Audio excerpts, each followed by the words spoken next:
ఎవరమ్మా? వాడిని రౌడు ముండా కొడుకు ఆటో దిగినానో లేదన్నమ్మా అట్టాని ఎంత బాగుంది అట్టాని చీర ఎంత బాగుంది చూడు ఎంత మాట మాట్లాడుతున్నాడో పిల్ల కంటే తల్లి బాగుందంటే వీడికి. అమ్మా అసలే రౌడీలు వాళ్ళతో నీకెందుకే? వాడు రౌడీలు వాడికంటే పెద్ద రౌడీనమ్మా. అయినా నీ ఆట నీ పాట నీతే గాని నా మాట నీకు ఇంత నాటకున్నదే. ఏం మాట అమ్మా? కడుపు కూడో అంటావుంటే కొప్పు పూలో అన్నట్లుందే మన పరిస్థితి. ఎన్నిసార్లు చెప్పినానమ్మా నీకు భవానీ శంకరంగా ఇంతటితో బయటికి ఇచ్చివేవని వాడు మన కొంపులో ఉంటే పట్లగా గుబ్బొచ్చుకున్నామ్మా. అమ్మా అంత సొమ్ము పెట్టిన వాడిని అప్పుడు ఆవలకు పంపలేక చూస్తున్నానమ్మా. ఇంత పెట్టాడమ్మా ఇంత పెట్టాడు అమ్మా. తనకున్న సర్వస్వం మనకే పెట్టాడు కదా. పెద్ద నువ్వు మర్చిపోయింటావు కానీ నేను చెప్తాను సావధానంగా ఆలకింపమ్మా. చెప్పమ్మా.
చెరచుతున్నావు అమ్మా.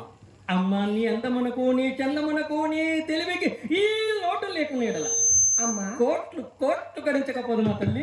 అమ్మా ఏ లోటే? విత్తమున్నంత వరకు అమ్మ విత్తం అంటే ఏంటమ్మా? ధనమమ్మా ధనము.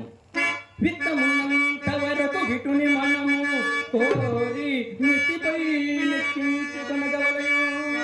విత్తముడిగిన తోడనే బిడియముడిగి కుక్కను పోలే. అమ్మా నాకు చిన్న సందేహం కలదు, అడగనా? కుక్క అంటున్నావు కదా, అది మన కుక్కనా, వీధి కుక్కనా, బజార్ కుక్కనా, పక్కింటాల కుక్కనా? మన ఇంటి కుక్కే. మన ఇంటి కుక్కను మనం ఎందుకు కొట్టమే? మరి? పక్కింటోని కుక్క. అమ్మ పక్కింటోళ్ళ కుక్కను కొడితే వాళ్ళు వచ్చి మనల్ని కొట్టరు?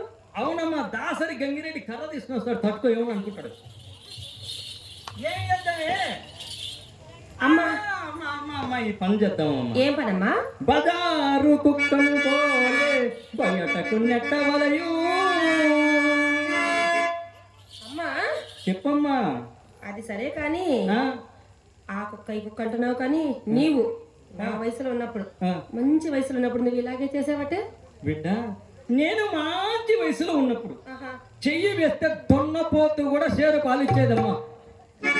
అమ్మా ప్రపంచంలో ఎక్కడైనా దున్నపోతు పాలు ఇచ్చేది ఉందా అమ్మా? బిడ్డ మీ అమ్మ చెయ్యి పెడితే ఒట్టిపోయిన దొన్నపోతు కూడా పాలిస్తుందమ్మా. ఆ రోజుల్లో ఈ ఎర్రగుంట్ల మండలాన్ని నా మంచాన్ని కట్టేసేనే బిడ్డ. కడులోబి అయినను లోబి అంటే ఎవరమ్మా? ఎంత పిసినుగట్టు పీనుగైను సరేనమ్మా, అతగానికి బాగా తెలుసు. కడులోబి అయినను కరిగించి చెనములో కొసరి కొసరి కొసరి కొసరి కొసరి కొసరి కొసరి. ఎంతసేపు కొసరతావే అలాగా? బిడ్డ సేపు దిగినప్పుడే నమ్మ పాలు పితకాల్సింది. కసరి వందలు వేలు కుంటినాను.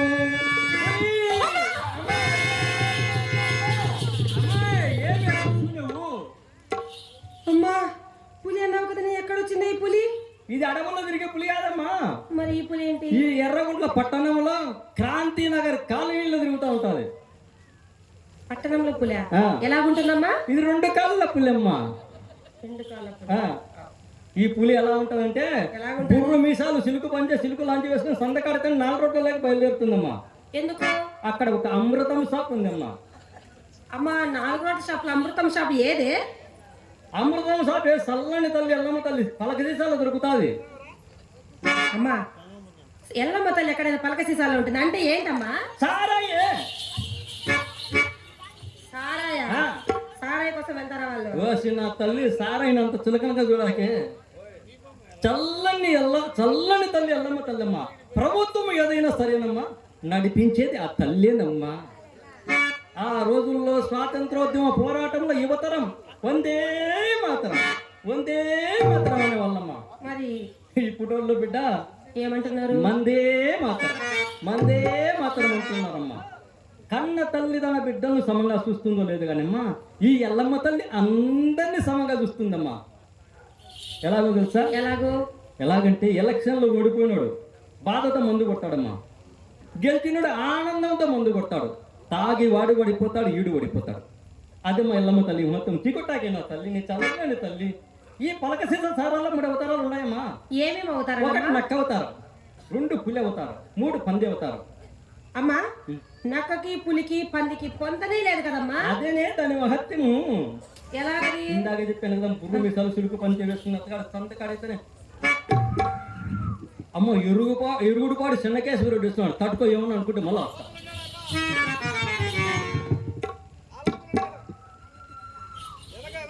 అమ్మో తలుపునూరు ఉత్తమారెడ్డి ఇస్తున్నాడు, మాజీ సర్పంచ్ ఏమని అనుకుంటాడేమో మళ్ళీ వస్తా.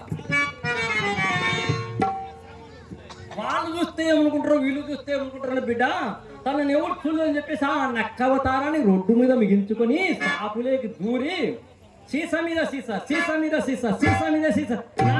సీసాలు లాగించేసి స్టడీ ఈ ఎర్రగుంట్ల మండలంలో నన్ను మించిన పాలగాడెవరా? అదేంటమ్మా అలా వెళ్ళింది చెయ్యి? అమ్మా బిడ్డ ఆ చెయ్యి ఏంటి అలా వెళ్ళింది? నేను డైరెక్ట్ లీడ్ అయిపోయినా, వాడిని తొడ అనుకొని పక్కన తొడ కొట్టినాడే బిడ్డ. అదే మా పులి అవతారం. చిన్నగా సందుల్లో గొంతుల్లో తరాత పోతుంటాడు కదమ్మా. అవునమ్మా. సైడు కాలువలు ఉండవు చూసావు, అందులో పడి బాగా దొర్లి అప్పుడు ఎత్తుతాడే పందేవతారం. ఈ 3 అవతారాలు చిన్నగా ఇక్కడికి పోతాడమ్మా. ఎక్కడికి వెళ్తాడు? ఇంటికి పోతాడు, తలుపు తడతాడు, కెల్లాం బయటకు వస్తుంది. అదే ఇది మన శాంతి ఉన్నట్లుందని పొకెట్ నీళ్ళు మహాన కొట్టేసి ఒరే ముదృష్టపోడా పాపిస్తోడా పిల్లోళ్ళకి తిండి లేకుండా సారాయిలో వస్తావా ఒరే తలపేస్తుందమ్మా. వచ్చే పాతండ పాతండ పాతండ. ఎక్కడికి పోతా అంటాడు? ఎక్కడికి పోతాడు? చెడిపోయినోడికి చంద్రాయణ దేవలమే గతి అని చక్కగా వస్తాడు మన ఇంటికి. అమ్మా ఆ బురదలో పడిన పనితో మనకేం అవసరమే? ఇప్పుడు 3 అవతారాలు ఎత్తాడు కదమ్మా, 4 మనం ఎత్తిస్తాం. ఉన్ని బొట్టలు బొంగరాలు అన్నీ ఇలాగే దిగంబర అవతారం చేసి పులి వంటి వాడైనను పూటలోన కుక్కను గావించి వాకిట కట్టినాను, కోటీశ్వరుడైనను కొంపల కాలిడ పకీరును చేసి విడచినాను, పరమనైష్టికుడైనా. అమ్మా వీళ్ళు నాకు బాగా తెలిసే పరమనైష్టికులు అంటే వీళ్ళే కదనే? అవునమ్మా